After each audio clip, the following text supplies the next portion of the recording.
ابھی آپ کو براہ راست لیے چلیں گے ناڈیرو، جہاں پر بلاول بھٹو تقریب سے خطاب کر رہے ہیں۔ خاص طور پہ ہمارے بزرگوں کے لیے فکر مند رہتا ہوں، اور میرا اپیل ہے کہ آپ نے اور نوجوانوں نے زور ڈال کے منانا ہے سب کو کہ کورونا وائرس کی ویکسین آپ لگائے، دو ڈوسز لگتا ہے، اور اس سے جو اس وبا کی سخت بیماری ہے، جو کرٹیکل اس کا کانسیکوینسز ہو سکتا ہے، اس سے انسان بچ جاتا ہے۔ تو یہ ایک خصوصی پیغام آج جب ہم نے شہید ذوالفقار علی بھٹو کی برسی کو دوسری دفعہ ملتوی کر لیا، آپ اسی سیریسنس کے ساتھ اس پیغام کو آگے لے کے چلے۔ پاکستان پیپلز پارٹی کے اوپر بہت سی ذمہ داریاں ہیں، اور آپ پہ بہت سی ذمہ داریاں ہیں، لیکن سب سے پہلے ہم نے اس ایشو کو، جس پہ سندھ حکومت نے، سی ایم صاحب نے، پورا ٹیم نے، ہمارا ہیلتھ منسٹر صاحبہ نے، سب نے مل کے ایک اتنا اچھا انداز کے ساتھ مقابلہ کیا، اور یہاں کے عوام، اس صوبے کے عوام کی قربانی کی وجہ سے، کہ جب یہ وبا پہلی دفعہ آیا تھا، جس تیزی کے ساتھ، جس طریقے سے آپ نے پابندیاں لگائے تھے اور اپنے آپ کو تحفظ دلوائے تھے، اب ہم نے یہ جو کورونا ویکسین کا پہ زور دینا ہے تاکہ ہم اس وبا سے نکل سکتے ہیں۔ اور اس وقت ایک طرف ہر پاکستانی کی صحت کو اس وبا کے سے خطرہ ہے، تو دوسری طرف ہم 3 سالوں سے ایک رجیم کا مقابلہ کرتے آ رہے ہیں، اور اس رجیم کا نام آپ نے بھی رکھا ہے، سلیکٹڈ کا نام آپ نے ہی دلوایا ہے ان کو۔ اس وقت دلوایا تھا جب کسی کو سمجھ نہیں آ رہا تھا کہ ہو کیا رہا ہے۔ آپ کا تو الیکشن کیمپین اس بات پہ مبنی تھی کہ کچھ قوتوں کا یہ کوشش ہے کہ ایک کٹپتلی نظام لے کر آئے، مگر اس کٹپتلی نظام لے آنے کا مقصد کیا ہے؟ مقصد اس کٹپتلی نظام کو لے کر آنے کا یہ ہے کہ جو آپ کا کامیابی ہے، جو شہید محترمہ بینظیر بھٹو کے 30 سال کی جد و جہد کے نتیجے میں آپ نے سب مل کے شہید ذوالفقار علی بھٹو کا، قائد عوام کا 1973 کانسٹیٹیوشن کو بحال کیا، ملک میں جمہوریت بحال کیا، صوبوں کو اختیار دیے، صوبے کو خود مختاری دی، عوام کو اپنے وسائل کے مالک بنائے، شہید محترمہ بینظیر بھٹو کے نام پہ بینظیر انکم سپورٹ پروگرام شروع کیا تھا۔ یہ سارے جو آپ کی کامیابیاں ہیں، آپ کی اچیومنٹس ہیں، اس کو ریورس کرنے کے لیے، ان کو ختم کرنے کے لیے یہ سازش اب تک چل رہا ہے، اور ہر موقع پہ، ہر فورم پہ میں پاکستان پیپلز پارٹی کے کارکن کو، عہدیداران کو، ہمارے نیشنل اسمبلی میں، پروونشل اسمبلی میں ہمارے ساتھیوں کو، آپ سب کو سلام پیش کرتا ہوں کہ ان سارے قوتوں کے دباؤ کے باوجود، سازشیں کے باوجود، کوششیں کے باوجود، اب آج بھی شہید ذوالفقار علی بھٹو اور شہید محترمہ بینظیر بھٹو کے موقف پہ قائم ہے۔ اب آج بھی اپنا نظریہ پہ قائم ہے کہ اسلام ہمارا دین ہے، جمہوریت ہمارا سیاست ہے، اسلامی مساوات ہمارا معیشت ہے، اور طاقت کا سر چشمہ عوام ہے، اور ہم اس جد و جہد کے لیے اب آج بھی جد و جہد کر رہے ہیں، آواز اٹھا رہے ہیں۔ اور جیسے قائد عوام شہید ذوالفقار علی بھٹو کے دور میں پاکستان کے عوام کو ایک سیاسی آزادی کی ضرورت تھا اور ایک معاشی آزادی کی ضرورت تھا، تو شہید ذوالفقار علی بھٹو نے ہر پاکستانی کو ووٹ کا حق دلوا کے، جمہوریت کا بنیاد دلوا کے سیاسی آزادی دلوائی، اور جو معاشی صورتحال تھے اس وقت اس نے غریب کو آواز دلوا کے، کسان کو زمین کا مالک بنا کے، مزدور کو صنعت کا مالک بنا کے معاشی آزادی دلوائی۔ اور آج بھی اگر آپ دیکھیں کہ ہمیں کیا پاکستان میں کیا ضروری ہے، پاکستان کے عوام کے لیے کیا ضروری ہے، تو آج بھی ہم نے ہر پاکستانی شہری کے لیے نہ صرف سیاسی آزادی حاصل کرنی ہے، جمہوری آزادی حاصل کرنی ہے، بولنے کی آزادی، لکھنے کے آزادی، سوچنے کے آزادی، یہ آپ کے حق ہے، ہر پاکستانی کا حق ہے۔ ووٹ کا جو آزادی ہے اس کو ہم نے تحفظ دلوانا ہے، اس کو بھی ہم نے بحال کرنا ہے، اور وہ معاشی آزادی جو ہر پاکستانی کا حق ہے، جو پاکستان تحریک انصاف اور IMF کا جو PTIMF ڈیل کے نتیجے میں ہر پاکستانی کی سیاسی اور معاشی صورتحال پہ ڈاکہ ڈالا گیا ہے۔ آج ہر پاکستانی کو مہنگائی سے ہمیں آزادی دلوانا پڑے گا، بے روزگاری سے آزادی دلوانا پڑے گا، غربت سے آزادی دلوانا پڑے گا، اور یہ آپ کا ماضی ہے، یہ پاکستان پیپلز پارٹی کا تاریخ رہا ہے کہ جب بھی پاکستان پیپلز پارٹی کو حکومت ملی ہے تو ہم نے، چاہے وہ آپ کی جمہوری اور انسانی حقوق کی بات ہو یا آپ کی معاشی حقوق کی بات ہو، تو پاکستان پیپلز پارٹی کا تاریخ یہ کہتی ہے، تو اگر پاکستان کے عوام کو یہ حقوق ملے ہیں تو صرف اور صرف پاکستان پیپلز پارٹی کے دور میں ملے ہیں، کسی اور کے دور میں نہیں ملا ہے۔ شہید ذوالفقار علی بھٹو، قائد عوام شہید ذوالفقار علی بھٹو نے ہر پاکستانی کو، جیسے میں نے کہا، ووٹ کا حق تو دلوایا، مگر جو روزگار کا وعدہ تھا، جو معاشی ترقی کا وعدہ تھا، اس پہ بھی پوری طرح اتر پایا۔ پاکستان کی معیشت بیٹھ چکا تھا، ہمارا مورال بھی بیٹھ چکا تھا، معیشت بھی بیٹھ چکا تھا، اور قائد عوام نے پاکستان کی ہر شہری کے لیے اگر یا روزگار کی پاکستان کے اندر بندوبست کرنے کی کوشش کی تو وہ لینڈ ریفارمز کے تھرو، وہ لیبر ریفارمز کے تھرو، وہ بڑے بڑے انڈسٹریل کمپلیکس کرنے کے تھرو، وہ اسٹیل مل کھڑا کرنے سے جو آج کل PTI کوشش کر رہا ہے کہ وہ آپ کا اثاثہ بند پڑے رہے، اس قسم کے ادارے کھڑے کر کے پاکستان کے نوجوانوں کو روزگار دلوایا، حکومت کی طرف سے بھی روزگار دلوایا، اکنامک ریفارمز کے تھرو بھی روزگار دلوایا، ہر پاکستانی کو مفت پاسپورٹ دلوا کے باہر بھی روزگار کا بندوبست کیا تھا۔ نہ صرف ہر پاکستانی کو مفت پاسپورٹ کا جو بندوبست تھا اس کا یہ فائدہ تھا، مگر باہر جا کے اپنی ڈپلومیسی کے تھرو، اپنا فارن پالیسی کے تھرو، چاہے وہ عرب ممالک ہو یا یورپ کے ممالک ہو، ان کے ساتھ بات کی کہ میرے پاکستان کو نوجوان کو جن کو روزگار کی ضرورت ہے، آپ ان کے لیے روزگار کے بندوبست کریں۔ اور آج ہمارا بدقسمتی ہے کہ پاکستان جیسا ملک جس کے پاس اتنا پوٹینشل ہے، پاکستان جیسا ملک جس کا نہ صرف معاشی پوٹینشل ہے اور جیوگرافیکل ریزنز کی وجہ سے اور اپنی ریسورسز کی وجہ سے، مگر ایک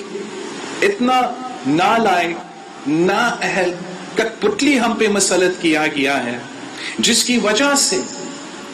پاکستان کی معیشت کو جتنا نقصان پہنچا ہے ان پچھلے 3 سالوں میں،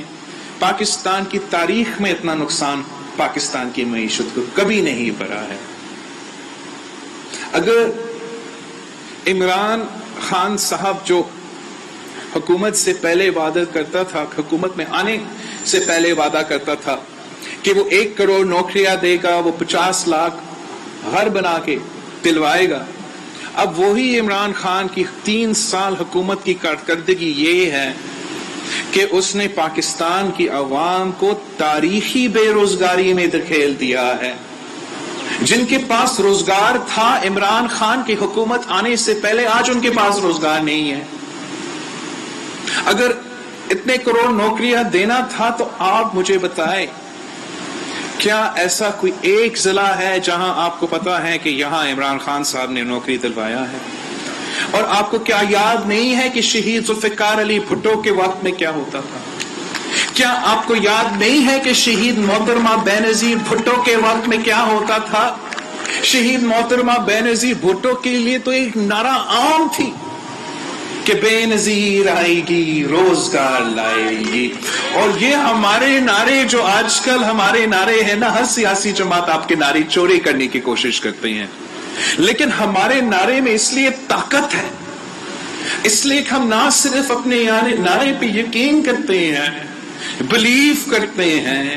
اپنے جان تک قربان کرنے کو تیار ہوتے ہیں، مگر ان پہ ڈیلیور بھی کرتے ہیں. یہ اس لیے شہید بی بی کے لیے نعرہ لگتی تھی کہ شہید محترمہ بینظیر بھٹو کے لیے کوئی یہ نہیں کہہ سکتا تھا کہ جب پاکستان پیپلز پارٹی کی حکومت آتی ہے تو ہم کسی کو روزگار سے نکالتے تو نہیں ہیں. اور جو بھی سیاسی جماعت ہو، یا آج کل کے سلیکٹڈ حکومت ہو کہ ماضی کے دوسرے حکومت ہو، جب بھی وہ حکومت میں آئے ہیں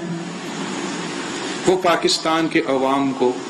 بے روزگاری بھگتنا پڑا ہے. اور آج ہم نہ صرف بے روزگاری بھگت رہے ہیں، تاریخی بے روزگاری بھگت رہے ہیں، تاریخی مہنگائی بھی بھگت رہے ہیں. اس قسم کا مہنگائی کسی نے کبھی نہیں دیکھا، آپ کے بزرگوں نے بھی نہیں دیکھا. جب ہم جنگ لڑ رہے تھے تو اس وقت ہمارا معاشی صورتحال یہ تھا نہیں تھا. جب آدھا پاکستان ہم سے کاٹا گیا تھا تب بھی ہمارا معاشی صورتحال ایسا نہیں تھا. اب جب خان صاحب کی کٹپٹلی حکومت کا صرف 3 سال کے بعد، صرف 3 سال کے اندر ہی اندر پاکستان کی معاشی گروتھ ریٹ پاکستان کی تاریخ میں پہلی بار نیگیٹو 0.4 پہ پہنچ چکا. آپ کا اکنامک گروتھ ریٹ یا گروتھ ریٹ کی جو شرح ہے وہ نیگیٹو میں گیا. یہ پہلی دفعہ ہوا پاکستان کی تاریخ میں، پہلی دفعہ. آزادی سے لے کے عمران تک یہ پاکستان کی تاریخ میں ابھی کیسے کبھی نہیں ہوا تھا. لیکن خان صاحب کے دور میں ہمارا اکنامک گروتھ ریٹ بنگلہ دیش سے بھی پیچھے ہے اور افغانستان سے بھی پیچھے ہے. ہمارا مہنگائی کا جو شرح ہے وہ افغانستان اور بنگلہ دیش سے بھی آگے ہے. یہ آپ کو پتا ہے، یہ ہر پاکستانی کو پتا ہے، خاص طور پہ پاکستان کے خواتین کو پتا ہے کہ مہنگائی کی شرح میں کتنا اضافہ ہوا ہے. کھانے پینے کی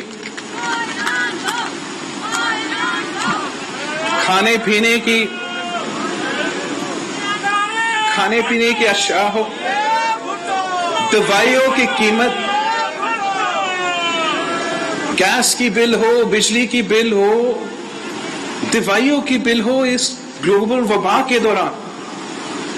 وہ جتنا مہنگائی عمران خان کی دور میں ہوا ہے وہ پاکستان کی آزادی سے لے کے عمران خان تک اتنا مہنگائی نہیں.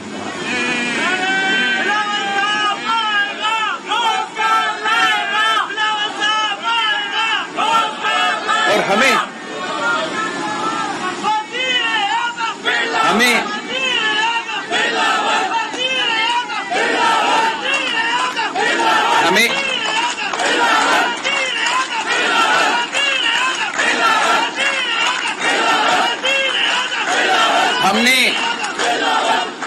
ہم نے آئینی طور پہ قانونی طور پہ سارے صوبوں کو ان کا حق دلوائے تھے، ان کا اپنے وسائل کا مالک بنائے تھے. ان کا اپنا جو NFC شیئر کے مطابق، انصاف کے مطابق جتنا شیئر ملنا چاہیے تھے ان کا کاغذ کے تحت، آئین کے تحت، حقوق کے تحت تو دلوائے تھے. وہ ہمارا کام تھا، ہمارا فرض تھا. شہید محترمہ بینظیر بھٹو کی 30 سال کی جدوجہد تھی. شہید ذوالفقار علی بھٹو کا 1973 کانسٹیٹیوشن کا 10 سال بعد کا وعدہ تھا. وہ فرض آپ نے پورا کر دیا. لیکن پھر آپ کے بعد کسی نے نہ NFC ایوارڈ پہ صوبے کو ان کا حق پہنچائے، نہ 18th امینڈمنٹ کے مطابق